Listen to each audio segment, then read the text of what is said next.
Today we're going to be ranking the 2025 rookie wide receivers. We're going to be putting them into tiers, and it's Combine Week. We're going to see these guys run on the track in Indy. We're going to have a better assessment on their track times and everything else from the Combine as we lead up to the NFL Draft. But we're ranking these guys for Dynasty Fantasy Football, looking at their player values and seeing how they could be for us, for our fantasy teams, for the long term. Before we dig in, you need to click that subscribe button right now. We're ranking these players every day. We're looking at the prospect profiles, and we're going over the analytics to help you build your dynasty teams. Click that button. Stop missing out. But we got the tier system up here, looking at these players, S, A, B, C, D, however far we want to take it. We're going to look at around 12 wide receivers today, and every week we're adding to the list. If there's a wide receiver you like that hasn't been mentioned, just mention them in the comments below. It is Combine Week, so if there's a couple players that blow up the track, they might get added in as well. But we got to start off with S tier.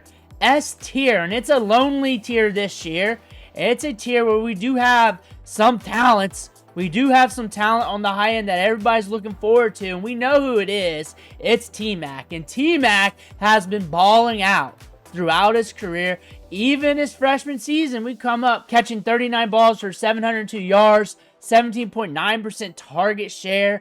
We're getting an 8 out of 16.2. We're getting targets deep downfield. A lot of people will knock him because of the contested catch rate. However, this is a guy that gets downfield, has good size, 6'4" or so. We'll know this week for sure. But he's got length on him. He gets downfield. He makes plays happen. A 14.8 out over the course of his career. 13.7 in 2024, and we were just productive. Back-to-back 1,000-yard seasons in 2023, who had a 28.3% target share. Production. He's going to be drafted in the first round. He's going to be the first wide receiver selected. It's in every single mock draft that he's the first wide receiver off the board, and he's going to get that big-time draft capital. Should be top 10, top 15 on the worst. So you're going to have that to look at. But we're going to A tier. A tier now has some talent, but not that many dudes. It's a very quiet wide receiver class. It ain't horrible, but it's very quiet. When we look at A tier, we're looking at Luther Burden and Emeka Egbuka. And Luther Burden was a big-time prospect coming out of high school, was productive early because they were trying to use him in all different facets. They were trying to run the ball with them and everything else. But the big season was in 2023, 1,200 yards, 9 touchdowns. He was productive. That's at age 19, has a breakout age of 18.7. And then on top of that, the ADOT was okay, not great, not grandiose. Probably going to soak up shorter targets at the NFL game, but has the potential due to his quickness to get it downfield as well. A 9.1 ADOT on the course of his career, averaging 2.32 yards per route run over the course of his career too. Racking up some yak, but not a tremendous amount. This is just a very steady wide receiver that you can use at all phases. Kind of like another Deebo Samuel, but a little bit lighter, but a wide receiver-esque that you can use in the run game, in the slot, on the outside. You can move him all over the place. Luther Burden has a lot of upside. There are some mock drafters and big media that's pushing him out of the first round. That's something to pay attention to, just in case they have had talks with some bigger programs or with some NFL scouts. But when you look at Emeka Egbuka, this is a big-time player. He was also a 5-star recruit coming out of high school, stayed at Ohio State, was productive throughout his career, also was hit with some injuries, but over 1,000 yards this year with 81 balls caught. The ADOT was there in 2021 and 2022, used a little bit differently in 2023 and 2024, getting a shorter ADOT. Yards per route run has always been steady to okay, but 3.29 as his best during his freshman season with a smaller sample of targets and receptions. That being said, though, you're looking at a big jacked up slot receiver that can play on the outside, like a slot plus, that can really create separation off the break. That is very nuanced, that's very technical, that is highly likely to get drafted in the first round, has a good breakout age at 19.9, was very productive, a good target share around 25%. This is a player That's been a big-time prospect throughout his career. People were mocking him as a first-round draft pick last year. We stayed for another season because we had a lot of Buckeyes stay for another season because they stayed to get that natty. Real talk, a lot of Buckeyes stayed over for another season so they can get that natty. They had some guys transfer over, like Quinshon Judkins, because we were chasing a natty there at Ohio State, and that's what happened. We're not too old. Nothing's too grandiose. You can say we did not blow up the box scores every week. We can definitely say that with the receiving production if you want to knock against him. But he's a very technical wide receiver that's going to get first-round draft capital. That still is behind the age curve when it comes to young prospect. Now we're looking at B tier. B tier could be some money in the right situation. Some of these guys might find themselves in the first round. Definitely a lot of them in day 2. It might be going into some money situations here. B tier, we're looking at Emeka Egbuka, Trey Harris, Matthew Golden, and Travis Hunter. And looking at these wide receivers, you look at Emeka Egbuka, who bodied up Travis Hunter a couple years ago. A shifty route runner that can create separation. A fun prospect to look at. Not overly twitched up, though. Not super fast, though. That is the knock you can have on him. But we were productive. We have 1,000 yards receiving in 2023, owning a large market share of Stanford's passing production. A good 8.2, getting deep targets down to field at 14.1 on his career. That means deep shots are possible at the NFL level. Yards per route run, a little less, 2.33 though in 2023. However, we're looking at a wide receiver that might get drafted back into the first round. If not, has a chance to get drafted in the second round. Also, Trey Harris. He has a cult following. He was very productive with Ole Miss, 1,000 yards and 985. Also at La Tech, he was productive, 935 yards in 2022, getting deep balls downfield with both programs.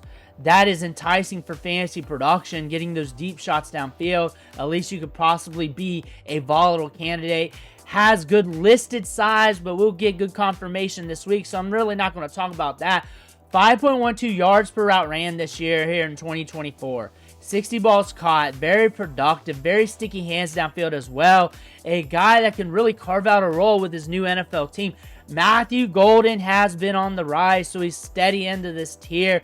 And this year, we saw him make some waves with 987 yards, 58 catches as we were with the Longhorns. And on top of that, a 13.5 average depth of target. So we have the potential to get the ball deep downfield. This guy's a separator. He's nasty after the catch. He's got sticky hands as well. That ball just plucks right into those hands. 18.1% target share, but a breakout age of 20. So it's okay. It's okay, so we're fine. We're fine there. So everything's looking okay, but we're not overly productive either. We're not breaking 1,000-yard threshold. No double-digit touchdowns. The catches aren't racked up. But a good, solid, steady wide receiver, Travis Hunter. So I'm just looking at him totally different. He has the talent to be an S tier or a high-end A tier. But he's also in a situation where routes ran per game puts him a little bit lower because you cannot count on that for fantasy football. Sheer talent, A+ tier, S tier. That's how good he is at breaking off routes, ball skills, and everything else. Situation, if he's playing more cornerback, he's working out as a cornerback. Looks like that's where we're going to be at. Probably be looking to play in some wide receiver. We're probably looking at a different type of player. So this is a player we're just going to have to drop our nuts on the table with somewhere down the line and just make that bet to see what happens. Honestly, but Travis Hunter, very productive at wide receiver, 19.4 breakout age, which is better than a lot of wide receivers in this class.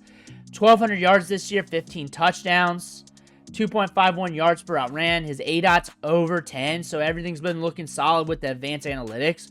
Travis Hunter has the potential to jump tiers big time, especially with a good quarterback, especially in a mindset that we're running more than 15 routes a game. We're probably going to be in that 10 to 15 routes per game range. I bet you we're going to be on the field as a wide receiver and playing cornerback, and we got to see where it builds up from there. If we start off slow, then you may want to buy in to see if you can get in on the cheap, because this is a very talented player that you do not see very often. You may want to take that bet to see what happens. I have him here kind of like on his own island in the back end of Tier B, because he can jump up to A. He can stay around this area. Really depends on what the news sounds like once he gets drafted. But if that happens, I'm moving him up quick. That is the news on him. Now we're looking at Tier C We got 4 dudes here. Very interesting tier, as we got a lot of upside as well. There's other players that could go here that's not mentioned. Just ask about them in the comments below. But we're looking at Isaiah Bond, Jalen Royals, Jaden Higgins, Ricky White. And these are some very interesting players. Isaiah Bond's a young wide receiver, very talented, big-time recruit coming out of high school. We were at Texas this year. We really didn't blossom. Prior to that, at Alabama, we didn't blossom either. 668 yards on 48 catches was our best season with a 62.3% catch rate, but a 23.7% target share. We were on our way, but we didn't jump up. Matthew Golden has surpassed him in draft stock or perceived draft capital in this year's draft.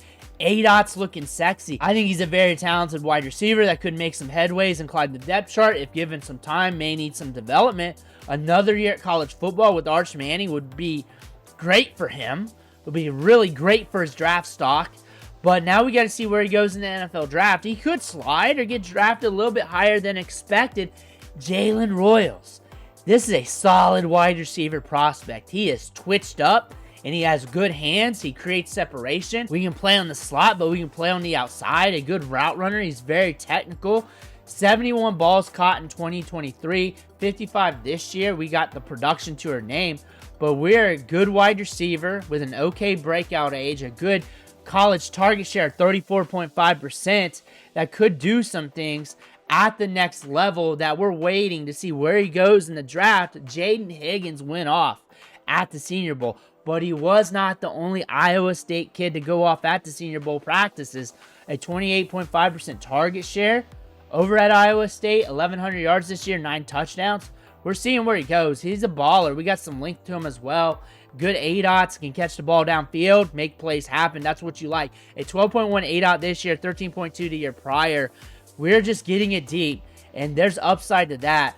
Broke out early at 19.7 years old. This is a player to pay attention to. We got a lot of upside here with Jaden Higgins here. But now we're moving on to Ricky White. Ricky White's one of my favorite wide receivers in the class. There's either people talking him up all day long or the radio silent. But he's another twitched up wide receiver that can create separation.